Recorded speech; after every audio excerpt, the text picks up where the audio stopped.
Students हम discuss करेंगे important news के बारे में और उससे रिलेटेड जो इन्फॉर्मेशन है हमारे यूपीएससी के एग्जाम के पर्सपेक्टिव से इम्पोर्टेंट, उसको हम यहाँ पे डिस्कस करेंगे। First news is regarding the parliament के सिक्योरिटी ब्रीच के बारे में है।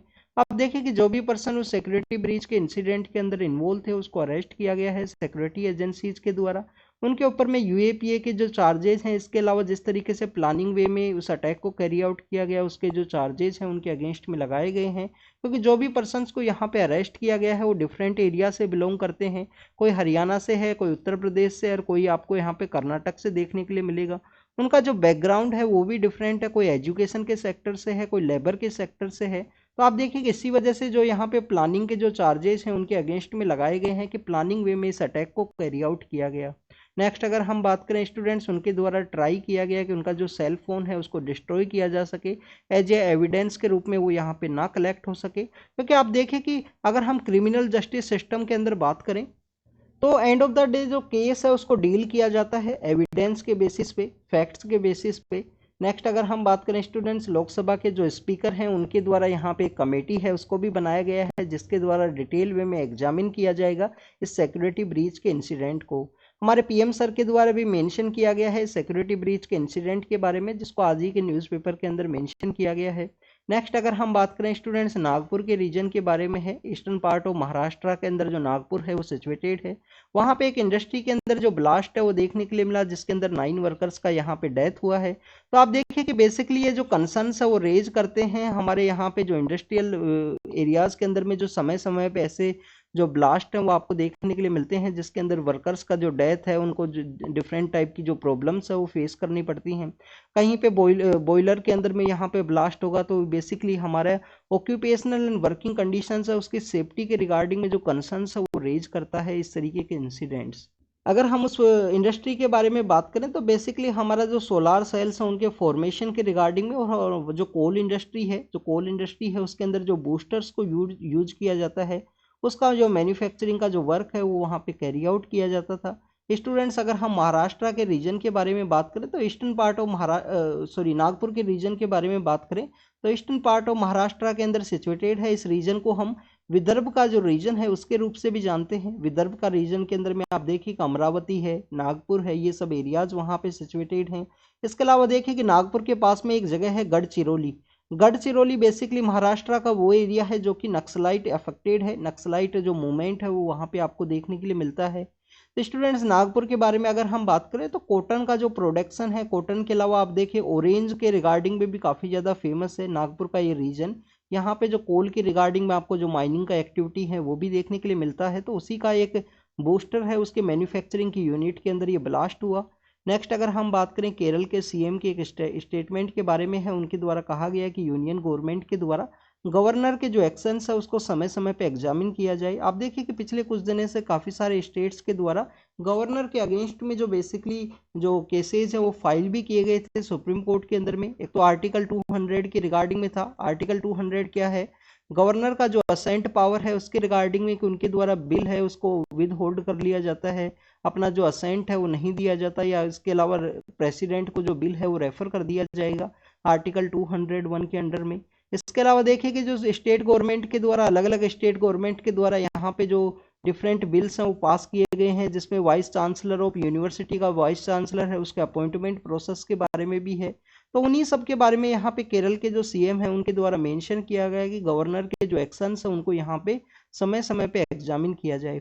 स्टूडेंट्स अगर हम बात करें यहाँ पे गवर्नर के अपॉइंटमेंट प्रोसेस के बारे में तो सेंटर के द्वारा गवर्नर का जो अपॉइंटमेंट है वो किया जाता है। तो ये जो प्रोसेस है हमारे कॉन्स्टिट्यूशन के अंदर कौन से दूसरे कॉन्स्टिट्यूशन से हमने ये लिया है, तो इसके बारे में आप जो एक फेमस बुक है लक्ष्मीकांत जो काफ़ी ज़्यादा एस्पिरेंट्स रीड करते हैं पॉलिटी के पर्सपेक्टिव से, उसके चैप्टर 3 के अंदर जाना, वहाँ पे एक टेबल दिया हुआ है कि कौन से कॉन्स्टिट्यूशन से हमने कौन कौन सी जो प्रोविजंस है उसको इंडियन कॉन्स्टिट्यूशन के अंदर ऐड किया है। तो आप कनाडा का जो कॉन्स्टिट्यूशन को रीड करोगे तो कनाडा के अंदर काफ़ी सारे ऐसी चीज़ हैं जिसके सेंटर हमारा मोर पावरफुल है, सेंटर के द्वारा गवर्नर का जो अपॉइंटमेंट प्रोसेस है, ऐसी काफ़ी सारी चीज़ें हैं जो हमने कनाडा से हमारे कॉन्स्टिट्यूशन के अंदर ली हैं, उसके बारे में आपको पता होना चाहिए। नेक्स्ट अगर हम बात करें इंटरनेशनल एनर्जी एजेंसी के बारे में है, आप स्टूडेंट्स इस न्यूज़ के बारे में ऑलरेडी डिस्कस किया था कल ही न्यूज़पेपर डिस्कशन के अंदर हमने। तो आप देखिए कि इंटरनेशनल एनर्जी एजेंसी के द्वारा एक रिपोर्ट है उसे पब्लिश किया गया, जिसके अंदर बताया गया कि कोल का जो डिमांड है वो आने वाले समय में यहाँ पे डिक्लाइन होगा 2026 के बाद में या उस समय से। उसके बारे में बताया गया स्टूडेंट, जिस तरीके से दुबई कंसेंसस है उसको यहाँ पे पास किया गया है। तो रिन्यूएबल सेक्टर के अंदर में यहाँ पे जो लोगों का अप्रोच है वो यहाँ पे इंक्रीज होगा, उसी वजह से कोल का जो डिमांड है वो रिड्यूस होने के बारे में बात की गई है इंटरनेशनल एनर्जी एजेंसी के द्वारा। अगर हम इंडिया के पर्सपेक्टिव से बात करें तो आप देखिए कहा गया है कि इंडिया के अंदर जो कोल का जो कंजप्शन है वो यहाँ पे इंक्रीज होगा। उसके बिहाइंड के रीजन ये हैं कि हमारे यहाँ पे जो एनर्जी का जो डिमांड है वो कम्प्लीटली कोल बेस होने की वजह से, तो इंडिया और चाइना के अंडर में जो कोल का जो डिमांड है वो अभी इनिशियल फेज के अंदर इंक्रीज होगा, बाद में वो डिक्लाइनिंग फेज के अंदर में आएगा। तो दुबई कंसेंसस के अंदर में जो फोशियल फ्यूल बेस एनर्जी है उसको एक ट्रांजिशन फेज के अंदर में अप्रोच करने के बारे में बात की गई है, जिसके बारे में भी ऑलरेडी हमने डिस्कस किया है। इंटरनेशनल एनर्जी एजेंसी के बारे में बात करें तो आप देखिए कि 1973 के समय जो ऑयल क्राइसिस का इंसिडेंट सामने आया था, उसी के बाद में एक इंटरनेशनल एनर्जी एजेंसी है उसका क्रिएट किया गया। आप देखिए कि जो डेवलप्ड कंट्रीज हैं वो इसके इंटरनेशनल एनर्जी एजेंसी के मेंबर के रूप में काम करते हैं। क्या इंडिया भी इंटरनेशनल एनर्जी एजेंसी का मेंबर है? क्या स्टूडेंट इंडिया इसका एसोसिएटेड पार्टनर के रूप में काम करता है? 2007 के समय एसोसिएट पार्टनर का जो स्टेटस है वो दिया गया था। इसके अलावा देखिए कि इसका हेडक्वार्टर कहाँ है, पेरिस के अंदर इसका हेडक्वार्टर है, और हाईली जो डेवलप्ड इकोनॉमीज हैं इसका एक बेसिकली इसका पार्ट है। इनके द्वारा जो स्ट्रेटजिक जो पेट्रोलियम रिजर्व हैं उनके बारे में भी बात की जाती है कि 90 डेज का आपके पास में स्ट्रेटजिक पेट्रोलियम रिजर्व है, जो एनर्जी का जो रिजर्व है वो होना चाहिए कि किसी भी क्राइसिस के समय आप उसको डील कर सको। नेक्स्ट अगर हम बात करें एक भारत श्रेष्ठ भारत का जो कॉन्सेप्ट है उसको स्ट्रेंथन करने के रिगार्डिंग में काशी और तमिल का जो समागम का जो कॉन्सेप्ट है उसको यहाँ पे ऑर्गेनाइज किया गया पीएम सर के द्वारा। उस फेस्टिवल के अंदर में, उस प्रोग्राम के अंदर में उनके द्वारा पार्टिसिपेट किया गया। तो आप देखिए कि इसके बारे में हमारा जो टेलीग्राम चैनल है उसके ऊपर मैंने काफ़ी बार इसको डिस्कस किया है, काफ़ी बार इसको शेयर किया है।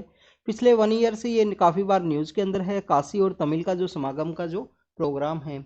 इसके अंदर स्टूडेंट्स आप देखिए कि दोनों ही एरियाज है, जो काशी का जो एरिया है, जो तमिल का जो एरिया है, उसके अंदर म्यूजिक का जो इम्पोर्टेंस है वो आपको देखने के लिए मिलता है। एंशिएंट समय के जो रिलेशंस है वो दोनों ही एरियाज के अंदर में देखने के लिए मिलते हैं। पीएम सर के द्वारा यहाँ पे जो काशी वर्णकम है, तमिल वर्णकम का जो वर्णकम बेसिकली वहाँ पे जो ग्रीटिंग का जो कॉन्सेप्ट है, नॉर्दर्न इंडिया के अंदर में जिस तरीके से राम राम एक कॉन्सेप्ट है जो हरियाणा राजस्थान में आपको देखने के लिए मिलेगा, वैसे ही एक ग्रीटिंग का जो कॉन्सेप्ट है ईस्टर्न पार्ट ऑफ इंडिया के अंदर आपको जो नमस्ते का कॉन्सेप्ट आपको देखने के लिए मिलेगा। तो उसी तरीके से वर्णकम एक ग्रीटिंग का जो कॉन्सेप्ट है तो उस तरीके से पीएम सर के द्वारा किया गया।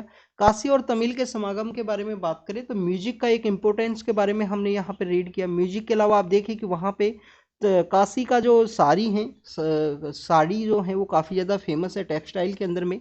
और तमिलनाडु के अंदर में जो कांचीपुरम का एरिया है, तो काशी और कांचीपुरम के अंदर जो साड़ी जो टेक्सटाइल है उसका भी इम्पोर्टेंस कोई देखता है। एक भारत श्रेष्ठ भारत मीन्स यूनिटी को ये प्रमोट करेगा। इसके अलावा देखिएगा अगर हम तमिलनाडु के बारे में बात करें तो पांड्यन नाम की जो डायनेस्टी है वहाँ पे रूल किया करती थी, जिसमें कोरकई नाम का उनका एक पोर्ट हुआ करता था, मदुरई नाम का उनका कैपिटल हुआ करता था। उन सभी के बारे में आपको पता होना चाहिए। काशी के रिगार्डिंग में एक वहाँ पे जो टेम्पल है वो भी डेडिकेटेड है, जो तमिलनाडु के अंदर सिचुएटेड है। तमिलनाडु के कौन से रीजन के अंदर है ये मैंने हमारा जो टेलीग्राम चैनल है उसके ऊपर शेयर किया है आपको काफ़ी बार। नेक्स्ट अगर हम बात करें स्टूडेंट काशी और तमिल के समागम के बारे में था, तो यूनिटी को ये प्रमोट करता है। एक भारत श्रेष्ठ भारत क्या है? एक भारत श्रेष्ठ भारत हमारी यूनियन गवर्नमेंट का एक इनिशिएटिव है, जिसके थ्रू मेन मोटिव यही है कि हमारे जो स्टेट्स हैं एक दूसरे के साथ में कोऑपरेट करें, अपना जो कल्चर है उसको शेयर करें, उनके द्वारा जो फेस्टिवल्स हैं उनको भी शेयर किया जाए, और एंशिएंट समय से जो लिंकेज है उसको यहाँ पे प्रमोट करने के बारे में बात की गई है, जिससे कि हम एज ए यूनिटी को यहाँ पे प्रमोट कर सके इंडिया के अंदर में। आप देखिए कि कल हमारे जो डिफेंस मिनिस्टर हैं उनके द्वारा भी तमिलनाडु के रिगार्डिंग में एक जो प्रोग्राम है उसके अंदर वो शामिल हुए थे, जिसमें जो भगवान शिव हैं उनको डेडिकेटेड काफ़ी सारी जो बुक्स हैं उसके बारे में वहाँ पे मेंशन किया गया था। तो दोनों ही जगह के बारे में अगर हम बात करें, काशी के बारे में या तमिल के रीजन के बारे में, तो शिवा का जो वर्शिप है वो आपको देखने के लिए मिलता है। नेक्स्ट अगर हम बात करें स्टूडेंट कर्नाटक और केरल के रिगार्डिंग में जो टेंशन है वो क्रिएट हुआ है। कन्नूर का जो विलेज है वहाँ पे बेसिकली एक फॉरेस्ट का एरिया के रिगार्डिंग में, ओनरशिप के रिगार्डिंग में ये जो कन्फ्लिक्ट है वो आपको यहाँ पे देखने के लिए मिला। अगर हम बात करें वहाँ पे बारापोल नाम का एक रिवर है, बारापोल नाम का एक रिवर आपको देखने के लिए मिलता है इस रीजन के अंदर में, कन्नूर के इस रीजन के अंदर में। वहाँ पे दोनों स्टेट्स के द्वारा क्लेम किया गया है कि ये एरिया हमारे अंडर में गिरता है, ये एरिया हमारे अंडर में आपको देखने के लिए मिलेगा। आप देखिए कि 2021 के समय में आसाम और जो मेघालय है उसके अंदर भी इस तरीके का जो कन्फ्लिक्ट है वो देखने के लिए मिला है, जिसके अंदर कुछ लोगों का भी डेथ हुआ था, सिक्योरिटी फोर्सेज के जो लोग हैं उनका भी जो कैजुअलिटी है वो देखने के लिए मिला था। अगर हम इंडिया के अंदर डिफरेंट डिफरेंट पार्ट्स हैं उनके अंदर में कुछ कन्फ्लिक्टेड एरिया हैं, जैसे कि आप देखिए कि अगर हम यहाँ पे बात करें कन्नूर के बारे में, तो आप देखिए कि कर्नाटक और महाराष्ट्र का भी एक रीजन है जिसको कि हम बेलगाम रीजन की वजह से जानते हैं। वहाँ पे भी जो ओनरशिप का जो क्लेम है दोनों ही स्टेट्स के द्वारा किया जाता है, क्योंकि बेलगाम के रीजन के अंदर में जो मराठी स्पीकिंग पीपल्स है उनका पॉपुलेशन आपको देखने के लिए मिलता है। और वैसे कर्नाटक का जो मेंबर ऑफ लेजिस्लेटिव काउंसिल का जो एरिया है वो वहाँ पे सिचुएटेड है बेलगाम के अंदर में। इसके अलावा अगर हम बात करें स्टूडेंट गुजरात और राजस्थान के बारे में, तो यहाँ पे जो मानगढ़ की जो पहाड़ियाँ हैं, यहाँ पे गोविंद गुरु नाम के एक पर्सन हुआ करते थे जो ट्राइबल्स के गुरु हैं, गोविंद गुरु।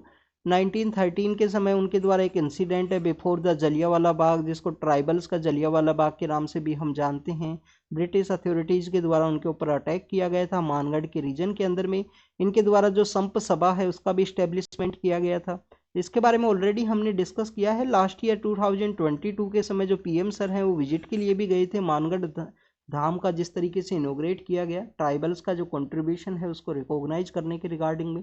नेक्स्ट अगर हम बात करें तो स्टूडेंट्स जो मानगढ़ की हिल्स हैं वो राजस्थान और यहाँ पे गुजरात के बीच में कन्फ्लिक्ट रीजन के रूप में काम करती हैं। आप देखें कि यहाँ पे उड़ीसा और वेस्ट बंगाल के अंदर में एक आइलैंड है जिसको कि सैंड आइलैंड के रूप से भी जानते हैं, कनिका सैंड आइलैंड है, जो बेसिकली यहाँ पे कन्फ्लिक्टेड रीजन है उड़ीसा एंड वेस्ट बंगाल के रूप में, कनिका सैंड आइलैंड है। इसके अलावा स्टूडेंट्स परवाणु नाम की एक जगह है जो कि बेसिकली हरियाणा और हिमाचल प्रदेश के बीच में कन्फ्लिक्ट का रीजन है, दोनों ही स्टेट्स के द्वारा अपने अंडर में उसको क्लेम किया जाता है। अगर इसके अलावा बात करें सरचू का रीजन है, हिमाचल प्रदेश और लद्दाख के अंदर में एक सरचू का रीजन है। सरचू के अलावा आप देखिए कि परवाणु के बारे में हमने डिस्कस किया, बेलगाम के बारे में, कनिका आइलैंड है, कनिका आइलैंड के अलावा मानगढ़ जो हिल्स है उनके बारे में हमने यहाँ पे डिस्कस किया।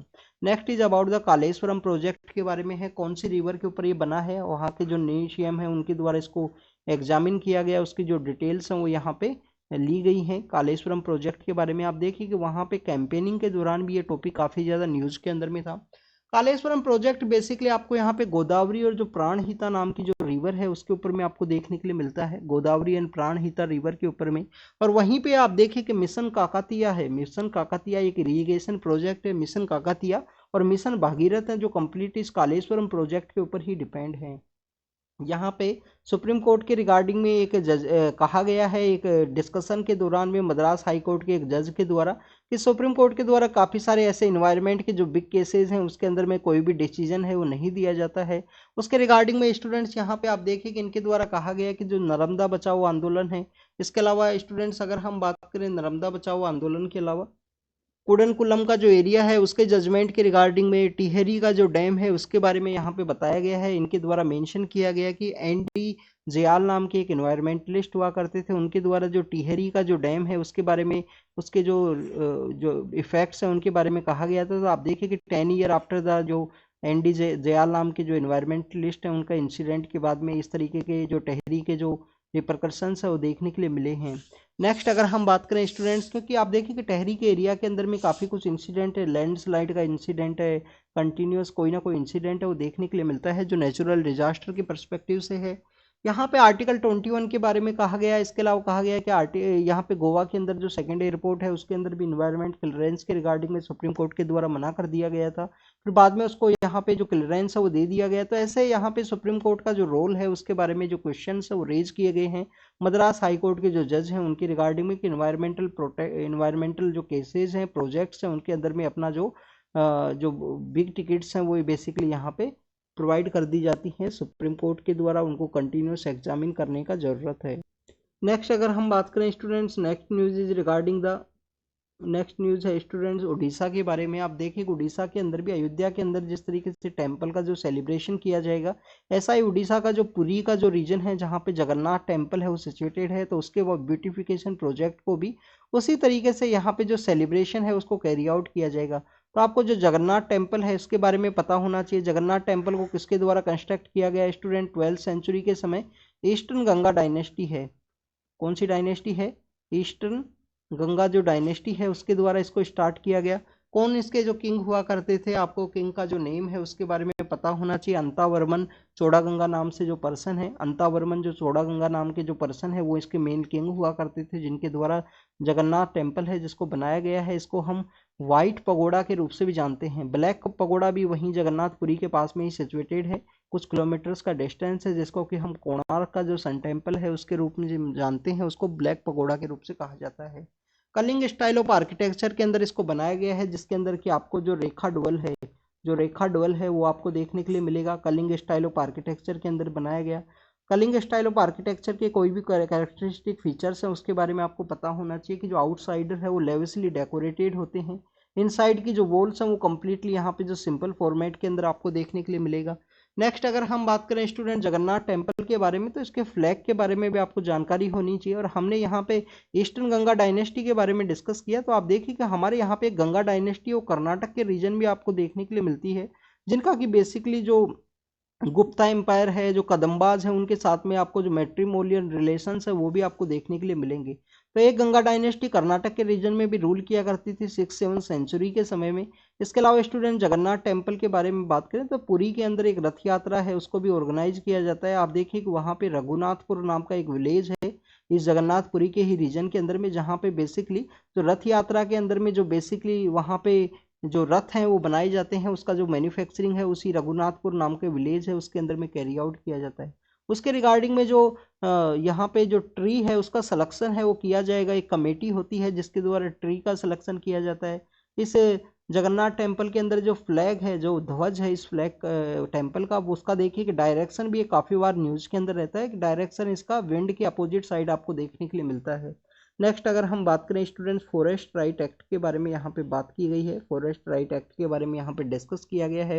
यहाँ पे बेसिकली कहा गया कि कैसे हमारी जो ट्राइबल कम्युनिटी है उसको डेवलपमेंट लेड डिस्प्लेसमेंट के अंदर में डेवलपमेंट लेड जो डिस्प्लेसमेंट है वो देखने के लिए मिलता है। तो स्टूडेंट बेसिकली यहाँ पे जो लॉज हैं, फॉरेस्ट राइट एक्ट के जो लॉज हैं उसके इम्प्लीमेंटेशन के बारे में बात की गई है कि 2006 के समय ये एक्ट एस्टेब्लिशमेंट में आया और उसके बाद में कंटिन्यूस इस तरीके से जो एनक्रोचमेंट है वो देखने के लिए मिला है। डेवलपमेंट के नाम पे जो डिस्प्लेसमेंट किया जाता है ट्राइबल कम्युनिटीज़ का, देखिए कि वो अर्बन एरियाज़ के अंदर माइग्रेट करते हैं, वहाँ का जो कल्चर है उसके साथ में उनका जो लिंकेज है वो नहीं हो पाता है, उसके साथ वो मिक्स है वो नहीं होने की वजह से उनको कंटिन्यूस अनएम्प्लॉयमेंट है, इस तरीके की जो सिचुएशन है उसको डील करना पड़ता है। इसके बारे में, इसके इम्प्लीमेंटेशन के बारे में भी यहाँ पे डिस्कस किया गया है कि आप देखिए कि जब यहाँ पे जो किंगडम्स हुआ करते थे तो उस समय में बेसिकली किंग्स को हंटिंग राइट है वो हुआ करते थे फॉरेस्ट एरिया के अंदर में, बट उस समय में जो ट्राइबल कम्युनिटीज़ हैं उनको कम्प्लीटली जो ऑटोनोमस एरिया है वो दिया गया है, ट्राइबल कम्युनिटीज़ अपने फॉरेस्ट एरिया के अंदर पाए जाते थे। उसके बाद में आपको जो कॉलोनियल एरा है वो देखने के लिए मिलता है। तो आप देखिए कि कॉलोनियल एरा के अंदर में तो फॉरेस्ट पॉलिसी है उसको पास किया गया था, फॉरेस्ट पॉलिसी को 80-75 के आसपास उसको पास किया गया। तो स्टूडेंट्स 80-78 के समय उसको पास किया गया था स्टूडेंट, 75 नहीं है। तो उस समय में कंटिन्यूस जो इस तरीके का एक्टिविटी है उसको कैरी आउट किया गया, एनक्रोचमेंट देखने के लिए मिला, टिम्बर का जो बेसिकली जो कटिंग है, फॉरेस्ट का जो कटिंग है वो किया गया और यहाँ पे जो ट्राइबल कम्युनिटीज़ है उनके बीच में जो डिस्टर्बेंस है वो वहाँ पे क्रिएट हुई। इसी वजह से आप देखें कि काफ़ी सारे ऐसे ट्राइबल मूवमेंट्स है वो आपको देखने के लिए मिलते हैं जिसके अंदर ट्राइबल कम्युनिटीज़ के द्वारा आउटसाइडर्स को जो डीकू है उसके रूप से जानते थे, डीकू के रूप से उसको जानते थे, जिसके अंदर आप देखिए कि संताल रिबेलियन है, ऐसे काफ़ी सारे जो रिबेलियंस है वो आपको देखने के लिए मिलेंगे।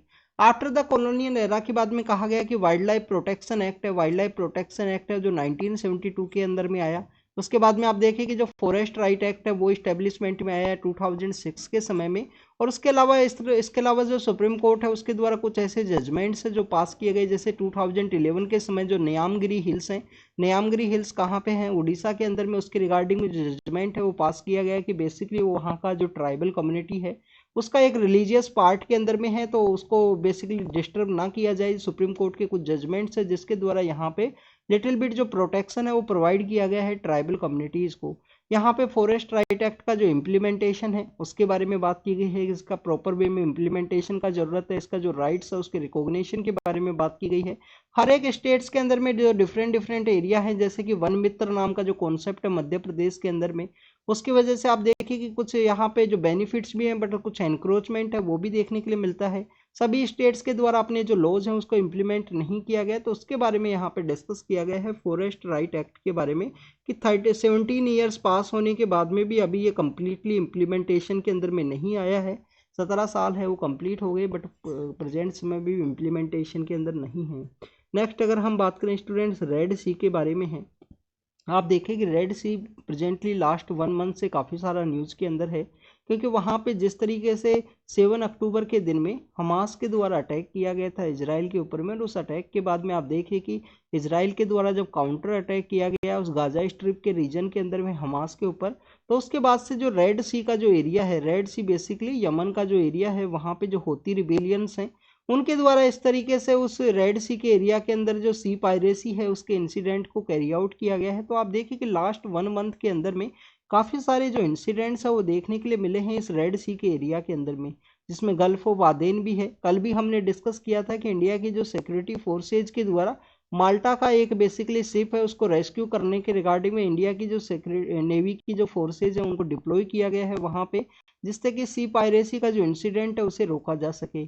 तो स्टूडेंट्स आप देखिए कि यहाँ पे बेसिकली यहाँ पे जो गल्फ है, गल्फ का पेनिनसुलर रीजन है, यहाँ पे आपको हॉर्न ऑफ अफ्रीका है वो देखने के लिए मिलता है, हॉर्न ऑफ अफ्रीका है वो आपको यहाँ पे देखने के लिए मिलेगा। और इस रीजन के अंदर में ये गल्फ ऑफ आदेन है, ये गल्फ ऑफ आदेन है। इसके अलावा आप देखिए कि रेड सी का एरिया है, यहाँ पे जो होती रिबेलियंस है वो सिचुएटेड है, तो उनके द्वारा यहाँ पे जो अटैक है वो कैरी आउट किया जाता है। होती रिबेलियंस के बारे में कहा गया है कि होती रिबेलियंस बेसिकली उनके पास में 1000 किलोमीटर के आसपास का जो मिसाइल्स हैं वो भी उनके पास में सिचुएटेड हैं, काफ़ी सारे जो वेपन्स हैं उनके पास में हैं, और ईरान के द्वारा इसको बैक किया गया है।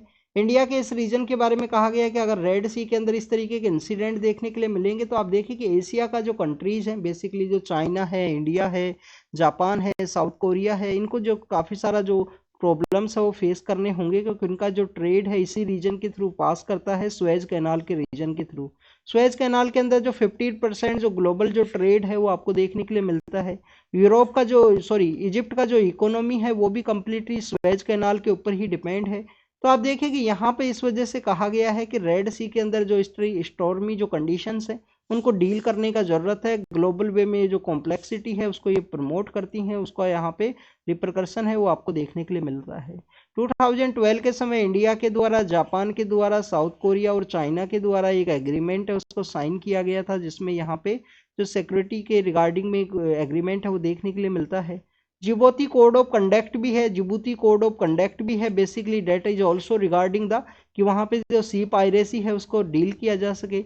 जिबूती के बारे में अगर हम बात करें स्टूडेंट, जिबूती के बारे में आप देखें कि यहाँ पे जो मैक्सिमम कंट्रीज हैं जैसे कि चाइना है, यूएस है, इन सभी का यहाँ पे जो सिक्योरिटी फोर्सेज का एक जो पोस्ट है वो भी सिचुएटेड है, तो इनके द्वारा इसको डील करने का ज़रूरत है कि इसको अच्छे से यहाँ पे डील किया जा सके। बट आप देखिए कि स्टूडेंट कुछ ही दिन पहले हमने एक और न्यूज़ को डिस्कस किया था कि एक बेसिकली यहाँ पे बेबल मंदाब यहाँ पे स्ट्रेट है, यहाँ पे स्ट्रेट ऑफ हॉर्मुज है। तो स्ट्रेट ऑफ हॉर्मुज के अंदर भी एक ऐसा इंसिडेंट देखने के लिए मिला कि एक शिप था, किसी दूसरे कंट्री का एक शिप था जो इंडिया के लिए आ रहा था बेसिकली, और उस शिप को बेसिकली वहाँ पे होती रिबेलियंस के द्वारा हॉर्मुज स्ट्रेट के आसपास के रीजन के अंदर भी टारगेट किया गया है। तो ये बेसिकली शो करता है कि इस पेनिनसुलर रीजन के अंदर में अरेबियन सी का ये जो रीजन है इसके अंदर में सी पायरेसी के जो इंसिडेंट है उसको रोकने का ज़रूरत है कि सोमालिया, जिबूती, इन सभी के अंदर में कंटिन्यूस जो सिक्योरिटी फोर्सेज है उसको कैरी आउट किया जा सके, जिससे कि इंडियन ओशियन रीजन बेसिकली एक सेफ एंड सिक्योर हो, जिससे कि जो साउथ जो एशियन रीजन का जो ट्रेड है वो सेफली यहाँ पे कैरी आउट किया जा सके। 2012 के समय में या ऑपरेशन संकल्प के थ्रू इंडिया के द्वारा अपनी जो सिक्योरिटी, अपनी जो नेवी फोर्सेज हैं उनको सिक्योरिटी है वो प्रोवाइड किया गया है।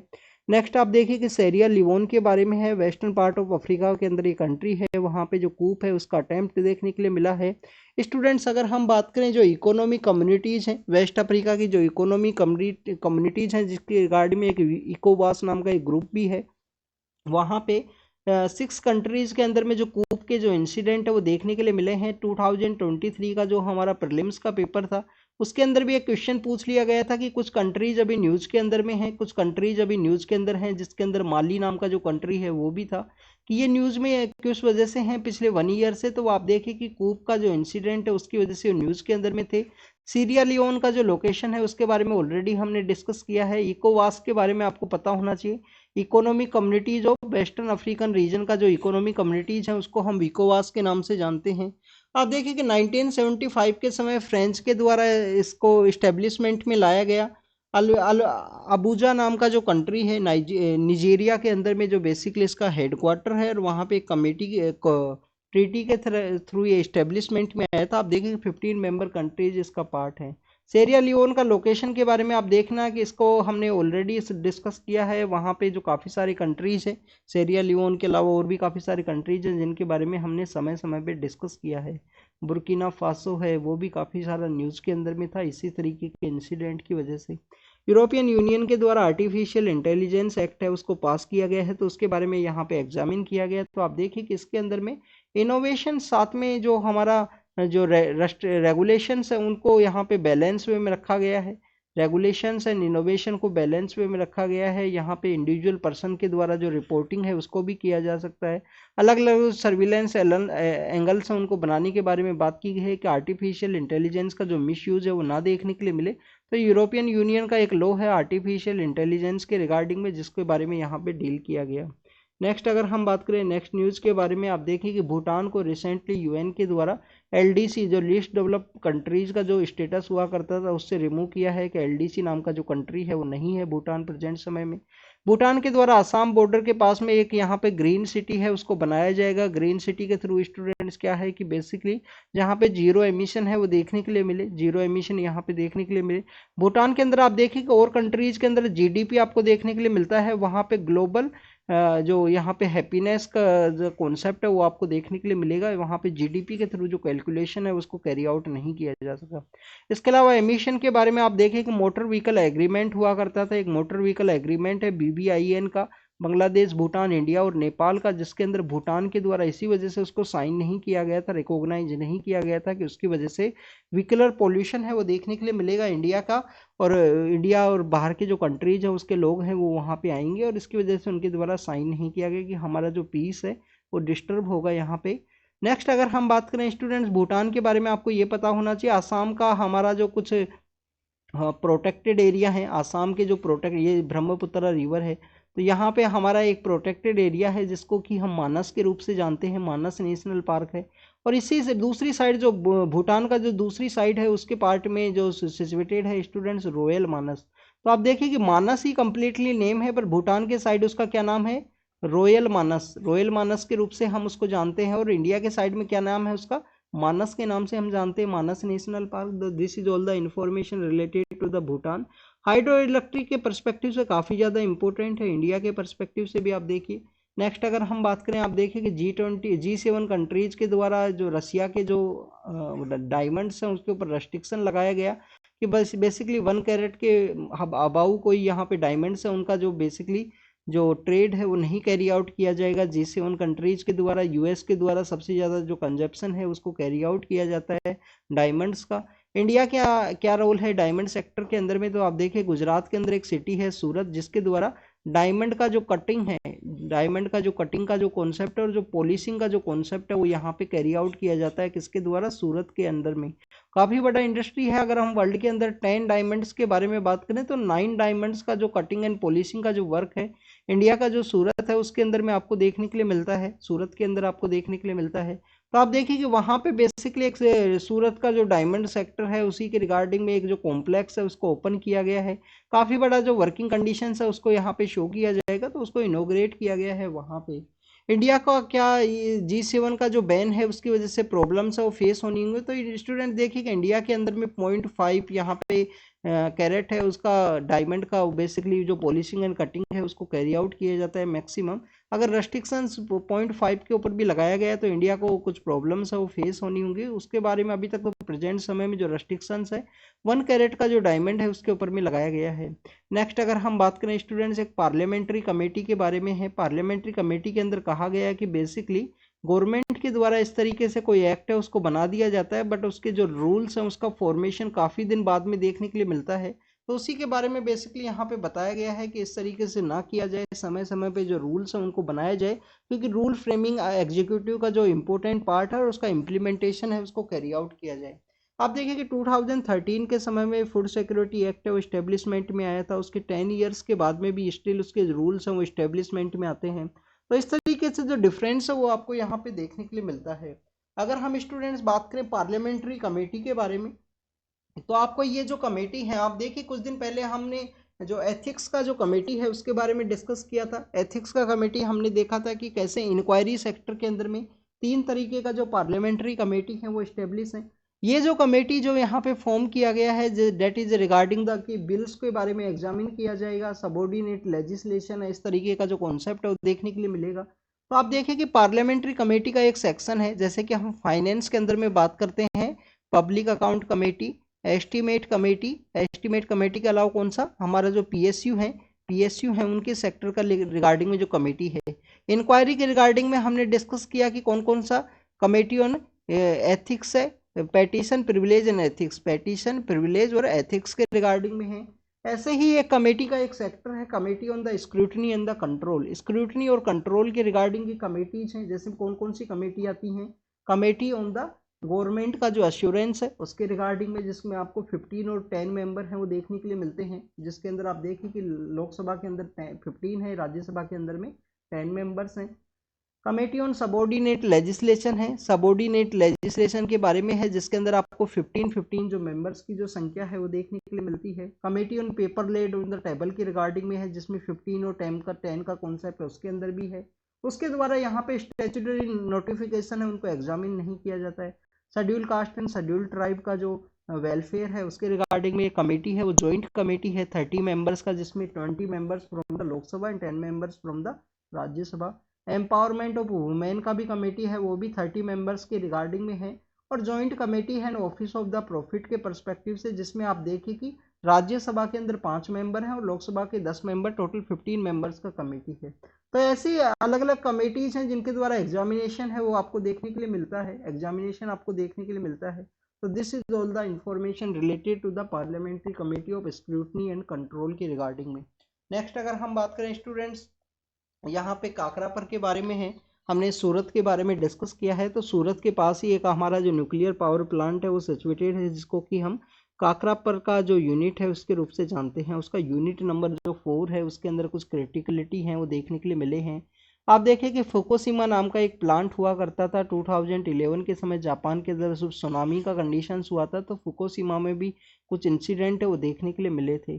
तो फुकुशिमा के बाद में आप देखें काकरापर के अंदर लास्ट ऐसा इंसिडेंट है वो 2016 के समय देखने के लिए मिला था, और अभी कुछ दिन पहले वहाँ पे एक क्रिटिकलिटी है उसको देखा गया है, तो उसको एटॉमिक जो बोर्ड है उसके द्वारा एग्जामिन किया जाएगा। NPCL नाम का जो हमारा जो PSU है उसके द्वारा इस न्यूक्लियर सेक्टर को डील किया जाता है। काकरापर कहाँ है, जैसे कि आप सपोज कीजिए यहाँ पे सूरत है, तो सूरत का जो ईस्टर्न पार्ट है वहीं पे ही नियर बाई सूरत जो काकरापर है वो सिचुएटेड है, जहाँ पे बेसिकली आप देखें कि हमारे जो वल्लभ भाई पटेल के बारे में हम डिस्कस करते हैं, उनको जो सरदार का जो टाइटल दिया गया था, सरदार का टाइटल कौन से वहाँ पे मूवमेंट के अंदर में दिया गया था, बारडोली। तो ये जो काकरापर है, बारडोली है, ये यहाँ पे जो सूरत है, ये सभी पास पास सिचुएटेड हैं, इनमें डिस्टेंस ज़्यादा दूर नहीं है, आसपास ही सिचुएटेड हैं ये सभी रीजन। नेक्स्ट अगर हम बात करें 71 वॉर के बारे में है कि इंडिया और बांग्लादेश के जो रिलेशंस है वो 71 वॉर के समय से हैं, क्योंकि आप देखिए उस वॉर के अंदर इंडिया के द्वारा हेल्प किया गया बांग्लादेश के लिबरेशन के रिगार्डिंग में। नेक्स्ट अगर हम बात करें वर्ल्ड के सेक्टर के रिगार्डिंग में है, यहाँ पे एक यूके के बेसिकली एक पर्सन है जिनका कि जो किडनैप है वो किया गया है एक्वाडोर का जो रीजन है उसके अंदर में। तो एक्वाडोर का जो लोकेशन है उसके बारे में रीड करना। फिलीपाइंस के बारे में है, फिलीपाइंस के बारे में यहाँ पे डिस्कस किया गया है, ये दोनों न्यूज़ हमारे लिए इम्पोर्टेंट नहीं है। इसके अलावा आप देखिए कि जो कोस्ट ऑफ लीबिया है वहाँ से कुछ लोग हैं, माइग्रेशन के रिगार्डिंग में वो लोग जाते हैं मेडिटेरियन सी के थ्रू, और मेडिटेरियन सी के अंदर उनका जो बोट है उसका इंसिडेंट आपको मैक्सिमम समय देखने के लिए मिलता है, तो इसमें 60 के आसपास जो डेथ है वो हुई है। आप देखिए लीबिया के अंदर हमने डिस्कस किया था कुछ दिन पहले जून के मंथ के अंदर भी, कि जून के अंदर भी कुछ लोग हैं जो माइग्रेशन के लिए जा रहे थे और उनका जो डेथ है वो देखने के लिए मिला था उसी मेडिटेरियन सी के अंदर में। मेडिटेरियन सी के अंदर इटली के द्वारा एक आइलैंड है उसको भी डेवलप किया गया है, जो माइग्रेंट वर्कर्स हैं उनको वहाँ पे रखा जाएगा, उनको वहाँ पे उनको सिचुएट किया जाएगा, उसके बारे में भी न्यूज़ के अंदर था। इसराइल और गाजा स्ट्रिप कंटिन्यूस न्यूज़ के अंदर है, जिसमें आप देखिए इसराइल की फोर्सेज के द्वारा कुछ अपने होस्टेज हैं उनको गलती से मिस्टेकन आइडेंटिटी की वजह से उसको मार दिया गया। नेक्स्ट यहाँ पे कुछ टनल्स हैं वो मिली हैं यहाँ पे इसराइल को, उसके बारे में बताया गया है। तो this is all the information related to the today's newspaper जिसके बारे में हमने रीड और डिस्कस किया। तो स्टूडेंट जो भी इंपॉर्टेंट इन्फॉर्मेशन आपको लगे उसके बारे में ज़रूर से नोट डाउन करना। इंडिया के जो न्यूक्लियर पावर प्लांट्स हैं उनके बारे में भी आपको पता होना चाहिए कि तारापुर कहाँ है, हमारा जो कुडनकुलम है वो कहाँ पे है। आप देखिए कि गोरखपुर नाम का एक न्यूक्लियर पावर प्लांट है जो हरियाणा का जो फतेहाबाद डिस्ट्रिक्ट है वहाँ पे सिचुएटेड है। नरोरा नाम का जो हमारा जो न्यूक्लियर पावर प्लांट है वो कहाँ पे है। तो आपको न्यूक्लियर पावर प्लांट्स के बारे में पता होना चाहिए। राजस्थान के अंदर एक रावत भाटा नाम की जगह है कोटा के पास में, वहाँ पे भी सिचुएटेड है एक न्यूक्लियर पावर प्लांट। सूरत के अंदर काकरापर है, तारापुर है, कुडनकुलम है। तो अलग अलग एरियाज के अंदर में, कैगा नाम का है जो कर्नाटक के अंदर है, अलग अलग एरियाज के अंदर में सिचुएटेड है कुछ न्यूक्लियर पावर प्लांट्स। तो उनके बारे में भी आपको पता होना चाहिए। इक्वाडोर का लोकेशन को जरूर से देखना। यहाँ पे लीबिया का लोकेशन आप देखना। लीबिया के अंदर एक सिटी है जिसको कि हम डरना सिटी के नाम से, दरना या धरना नाम का जो सिटी है उसके रूप से जानते हैं। यहाँ पे जो फ्लड है वो भी देखने के लिए मिला था, फ्लड है वो भी देखने के लिए मिला था यहाँ पे। तो this is all the information related to today's newspaper. आप इनको रीड कीजिए, रिवाइज कीजिए और नोट डाउन कीजिए information. Thank you very much.